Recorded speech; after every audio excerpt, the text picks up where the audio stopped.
Good afternoon, parents. Good afternoon, students. This is a principal's update at the end of our first half term as we've entered October, a half term, and it's Monday afternoon. So hopefully by now you're already relaxing and enjoying your holiday. But I'm here today just to do the update and to bring you some interesting and most importantly, some really exciting news as well. So to start with, talk about COVID, and we're really disappointed and frustrated that we had to close for some year 12 students, well, all of year 12 for the last 2 or 3 days of this academic half term. And that was because we were unable to maintain the quality of teaching, i.e. we didn't have the teachers in school, we couldn't bring in the supply staff to support the learning of those students due to the increased rates of COVID in the area.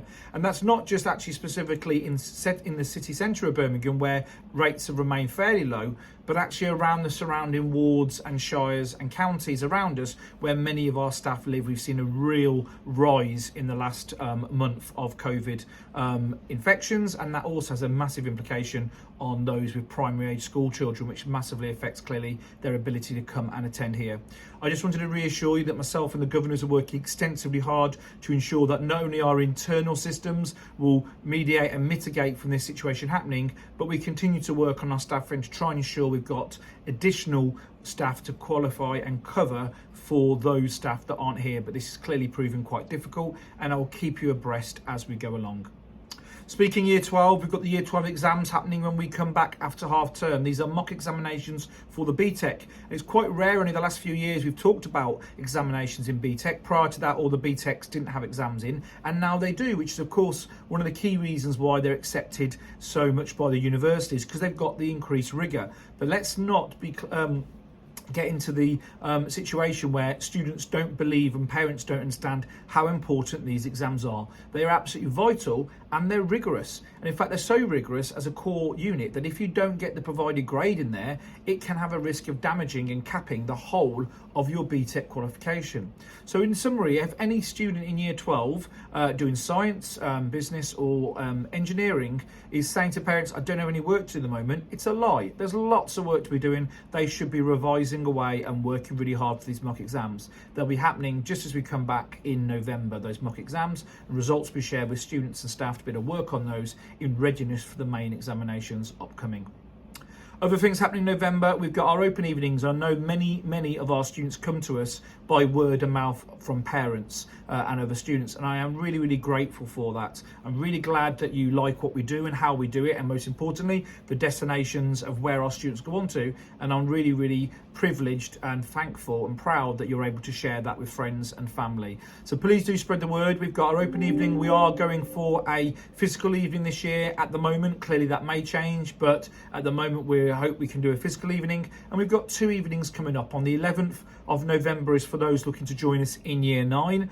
So we've got friends and family of children who are in year 8, that's who it's relevant for, and likewise for those in year 11 to join us in September for year 12, and that's on the 25th of November. So the 11th of November for year 9 open evening, and the 25th of November for year 12.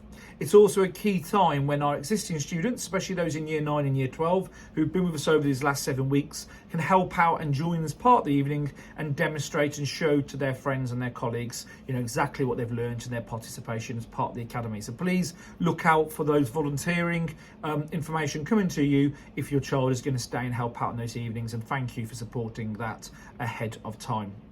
Now, not only have we been busy in terms of students being busy, but staff have been incredibly busy as we've worked over this last half term to ensure that we're absolutely, despite all the challenges of COVID, to be ready for our Ofsted inspection. And as you're aware, the Trust and myself, along with Birmingham City Council, the DFE, Baker Deering Trust, lots and lots of people have been banging the drum and ringing the bell and writing to Ofsted to say, please do go and inspect AUEA and Aston University sixth form as soon as possible. We know we are in a really good position. We know that we are now going for good with outstanding features, and very different from where we were in our February 2017-18 inspection. We want to get that recognition back for where we are, which I know you wish to have that as well. So we're doing lots and lots of work to be ready. They haven't come at the moment, clearly in the first half term, but we hope they will arrive soon after this half term into November and December. So as part of that, several things have been happening. First of all, we've been having our school improvement partners coming in. These are effectively mini inspections that we do internally or through in our partners to help us be ready. And I wanted to share some of that feedback we've had from the latest inspection through our school improvement partner, who comes in and works alongside our staff and meets with the students and gets their feedback as well. And some of his words I wanted to share with you today. For example, he talked with students about that students from all year groups spoke so positively about their teaching that they received from the UTC. It is absolutely evident that the attitudes towards learning are very, very strong in our UEA students, and we know that, and I see that every single day. Several students from different year groups spoke about the quality of relationships that exist between students and staff. They feel they're able to ask for any support they need and really support their learning moving forward. We talked about the pedagogy Malcolm spotted around how we use TEEP and the quality and the consistency in our teaching and learning across the school, and the TEEP framework being really helpful for that.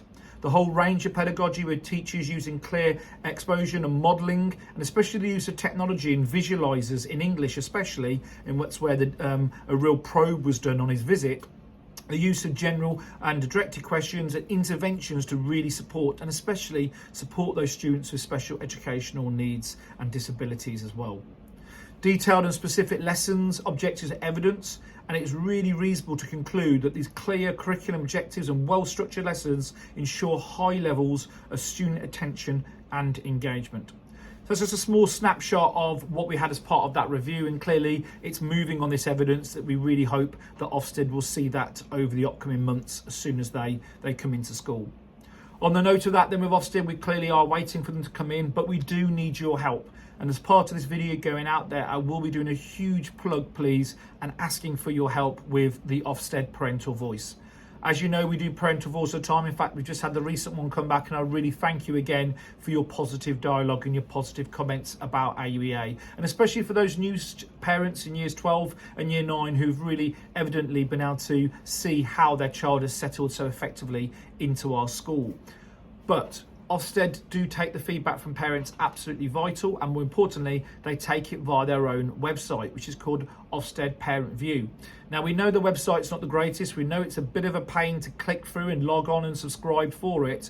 And I know that can put off parents, but please, please, please, can I ask for your help on this? We cannot achieve our good with outstanding features without your feedback. They will be taking that and seeking that. So please do go on there and obviously give you a chance to demonstrate why we're doing or what we're doing well. Of course, that feedback in terms of what we can do to improve, I accept that all the time. And again, I remind you, please send that to me at any point via principalpa@auea.co.uk. That's principalpa@auea.co.uk, and I will act upon that.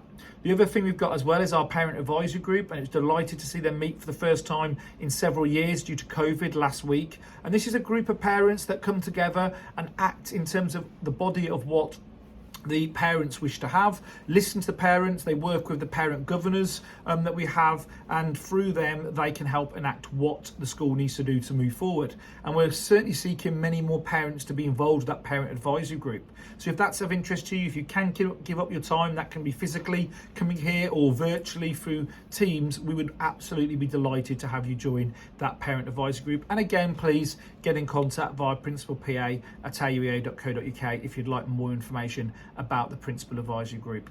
And finally, to finish, I said I'd finish with some good news, and I've got some absolutely wonderful news to share with you.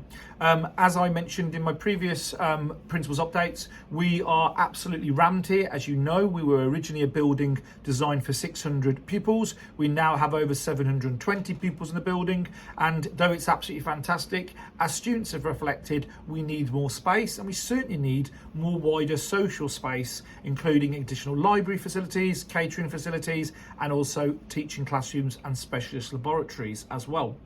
So in the back of June last year, July, I had the opportunity, along with the governors and the specialist team of architects and engineers, to put together a bid for a expansion on the building. And those that obviously know the building very well will know that's quite difficult because we have such a small space here in the academy. However, we have been awarded a grant of £5 million to build a small extension on the side of the building. And in fact, if I was going to put my hand on it, it would be there, because effectively this office will be going, and this will become a corridor into a potentially a 4-storey extension just where my photograph here is at the time.